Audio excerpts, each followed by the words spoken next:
এপ্রিলের 23 তারিখ পুলিশ সদর দপ্তরের একটা গোপন চিঠি, তাতে ডিআইজি কামরুল আহসানের সই। সারা দেশের প্রতিটি পুলিশ ইউনিটকে সর্বোচ্চ সতর্কতায় থাকার নির্দেশ। কারণটা ভয়াবহ। জাতীয় সংসদ ভবন, সেনা পুলিশের স্থাপনা, উপাসনালয়, বিনোদন কেন্দ্র, শাহবাগ চত্বর, একটি নিষিদ্ধ উগ্রবাদী সংগঠনের সদস্যরা একত্রে লক্ষ্যবস্তু বানানোর পরিকল্পনা করছে।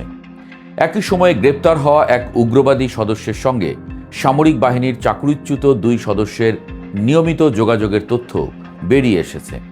ঢাকার সিটিটিসি বলছে আতঙ্কের কারণ নেই, কিন্তু সতর্কতাটা যখন সিআইডি, স্পেশাল ব্রাঞ্চ এবং দেশের সব জেলার পুলিশ সুপার পর্যন্ত পৌঁছে যায়, তখন প্রশ্ন উঠতেই পারে, বাংলাদেশ আসলে কতটা ঝুঁকিতে?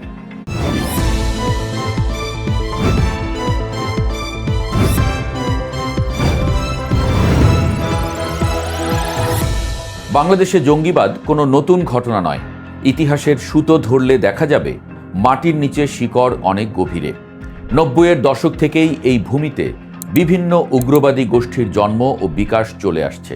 2005 সালের 17ই আগস্ট 1 ঘন্টায় 63 জেলায় একযোগে বোমা হামলা করে জেএমবি বিশ্বকে চমকে দিয়েছিল। 2016 সালে গুলশানের হোলি আর্টিজানে হামলা বাংলাদেশকে আন্তর্জাতিক মানচিত্রে জঙ্গিবাদের দেশ হিসেবে চিহ্নিত করে দিয়েছিল। হাসিনা সরকার পরে নিষেধাজ্ঞা, গ্রেপ্তার এবং কঠোর কাউন্টার টেরোরিজম নীতির মাধ্যমে পরিস্থিতি অনেকটা নিয়ন্ত্রণে এনেছিল, কিন্তু শেকড় কাটা হয়নি, শুধু কাণ্ডটা মাটির নিচে চলে গিয়েছিল। 2024 সালের আগস্টে সরকার পরিবর্তনের পর একটা বিষয় অনেককে চিন্তিত করেছে। 5 আগস্টের পরপরই কারা অধিদপ্তরের তথ্য অনুযায়ী আলোচিত 43টি মামলার আসামি ও শীর্ষ পর্যায়ের অভিযুক্তরা জামিনে মুক্ত হয়েছেন। নিষিদ্ধ সংগঠন আনসার আল ইসলামের পরিচিত মুখও এই সুযোগে বেরিয়ে এসেছেন। দ্য ডিপ্লোম্যাটের বিশ্লেষণ বলছে, অন্তর্বর্তী সরকারের আমলে জঙ্গিবাদ বিষয়ে যে নমনীয় অবস্থান নেওয়া হয়েছে, তার সুযোগ নিয়ে কট্টরপন্থী গোষ্ঠীগুলো নতুন করে সংগঠিত হওয়ার সুযোগ পেয়েছে। অনলাইনে উগ্রবাদী প্রচারণা চলছে অবাধে, মাঠে তৈরি হচ্ছে নতুন নেটওয়ার্ক। বিশ্লেষকরা এই পরিস্থিতিকে বলছেন শূন্যতার রাজনীতি। যেখানে শূন্যতা তৈরি হয়, তাতে বিপজ্জনক কিছু একটা ঢুকে পড়ে। বাংলাদেশে এখন কোন হুমকিটা বড়? নিরাপত্তা বিশ্লেষকরা পরিস্থিতিকে দুটো আলাদা স্তরে ভাগ করছেন। এখনই সবচেয়ে তাৎক্ষণিক বিপদ আইএস ঘরানার নিউ জেএমবি বা নব্য জেএমবি, যারা প্রচলিত ভাষায় দাওলাপন্থী। তারা দ্রুত হামলায় বিশ্বাসী, লক্ষ্যবস্তু সরকারি স্থাপনা ও নিরাপত্তা বাহিনী। কেরানীগঞ্জে বিস্ফোরণ, ঢাকার পল্টনে আইইডি বিস্ফোরণ, এই ধারাবাহিকতায় এই গোষ্ঠীর হাত সন্দেহ করা হচ্ছে। অন্যদিকে দীর্ঘমেয়াদী হুমকি হিসেবে থাকছে আল কায়দার অনুগত সংগঠনগুলো, যারা শাখা প্রশাখায় ছড়িয়ে পড়ছে ধীরে ধীরে। তারা তাড়াহুড়ো না করে বীজ বোনে। এখানে একটা নতুন মাত্রা যোগ হয়েছে, টিটিপি বা তেহরিকি তালেবান পাকিস্তান। এই সংগঠনটি আল কায়দার ছাতার নিচে কাজ করে এবং মূলত পাকিস্তানের খাইবার পাখতুনখোয়া অঞ্চলে সক্রিয়। 2021 সালে আফগানিস্তানে তালেবান ক্ষমতায় আসার পর টিটিপির শক্তি উল্লেখযোগ্যভাবে বেড়েছে। এই সংগঠনে বাংলাদেশিদের যোগ দেওয়ার তথ্য আগে থেকেই ছিল, কিন্তু সাম্প্রতিক সময়ে নিরাপত্তা সংশ্লিষ্টদের তথ্য বলছে এই মাইগ্রেশন বেড়েছে। এমনকি কিছু সামরিক সংশ্লিষ্ট ব্যক্তির এই পথে যাওয়ার গুঞ্জন উঠছে, যা নিছক গুজব বলে উড়িয়ে দেওয়া যাচ্ছে না। কিন্তু সাম্প্রতিক সময়ে নিরাপত্তা সংশ্লিষ্টদের তথ্য বলছে এই মাইগ্রেশন বেড়েছে। এমনকি কিছু সামরিক সংশ্লিষ্ট ব্যক্তির এই পথে যাওয়ার গুঞ্জন উঠেছে, যা নিছক গুজব বলে উড়িয়ে দেওয়া যাচ্ছে না বলে বিশ্লেষকরা মনে করছেন। এই মানুষগুলো প্রশিক্ষিত, তারা যখন ফিরে আসেন তখন নিয়ে আসেন নতুন কৌশল। পাকিস্তানের প্রসঙ্গটা আরও সরাসরি। হাসিনার পতনের পর বাংলাদেশ পাকিস্তান সম্পর্ক দ্রুত পুনর্গঠিত হয়েছে, সামরিক ও কূটনৈতিক যোগাযোগ বেড়েছে।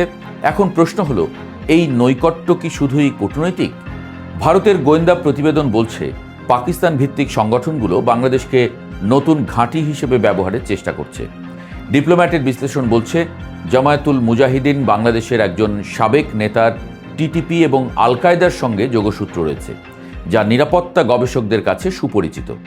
পাকিস্তান সরাসরি নির্দেশ দিচ্ছে কিনা সেই প্রমাণ নেই, কিন্তু আদর্শগত ও কাঠামোগত সংযোগটা অস্বীকার করার সুযোগ নেই। তাহলে বাংলাদেশ এই অবস্থায় এলো কেন? উত্তরটা সহজ নয়, কিন্তু কয়েকটা সুতো স্পষ্ট। প্রথমত, দারিদ্র্য ও বৈষম্য। সবসময়ই উগ্রবাদী নিয়োগের উর্বর মাটি। দ্বিতীয়ত, একটা নির্দিষ্ট ধরনের মাদ্রাসা শিক্ষার মধ্যে দশকের পর দশক ধরে যে কট্টর আদর্শের বীজ বোনা হয়েছে সেটা এখন ফল দিচ্ছে। তৃতীয়ত, এটা সবচেয়ে গুরুত্বপূর্ণ, রাজনৈতিক অনিশ্চয়তা। সরকার পরিবর্তনের সময় নিরাপত্তা কাঠামো দুর্বল হয়, নজরদারিতে ফাঁক পড়ে। সেই ফাঁকে অন্ধকারে যারা ছিল তারা একটু আলোয় উঠে আসে। চতুর্থত, নতুন প্রজন্মের উগ্রবাদীরা শুধু মাদ্রাসার ছাত্র নয়, তারা বিশ্ববিদ্যালয়ে পড়া, প্রযুক্তি জ্ঞান সম্পন্ন, ডিজিটাল প্ল্যাটফর্মে দক্ষ। এই মিশেলটা আগের তুলনায় অনেক বেশি বিপজ্জনক। ঝুঁকি মোকাবেলার কথা বলতে গেলে স্পষ্ট করে বলতে হবে, শুধু আটক আর মামলা দিয়ে এই সমস্যার সমাধান হয় না, হয়নি, হবেও না। সফল কাউন্টার টেরোরিজম কৌশলে 3টা স্তর থাকে। 1, তাৎক্ষণিক গোয়েন্দা তৎপরতা, নেটওয়ার্ক ভাঙা, সংশ্লিষ্টদের আইনের আওতায় আনা। এই কাজটা সিটিটিসি করছে, কিন্তু এটুকুই যথেষ্ট নয়। 2, মধ্যমেয়াদী, অনলাইনে উগ্রবাদী প্রচারণার বিরুদ্ধে পাল্টা আখ্যান তৈরি করতে হবে। বিপদগামীদের পুনর্বাসনের কার্যকর কার্যক্রম চাই। 3, দীর্ঘমেয়াদী, শিক্ষা ব্যবস্থায় সংস্কার, অর্থনৈতিক বৈষম্য কমানো এবং রাজনৈতিক স্থিতিশীলতা। এই 3টার কোনো বিকল্প নেই। আর সবার আগে দরকার রাজনৈতিক সদিচ্ছা, সমস্যাকে সমস্যা বলার সাহস। শেষ কথাটা বলা দরকার সরাসরি।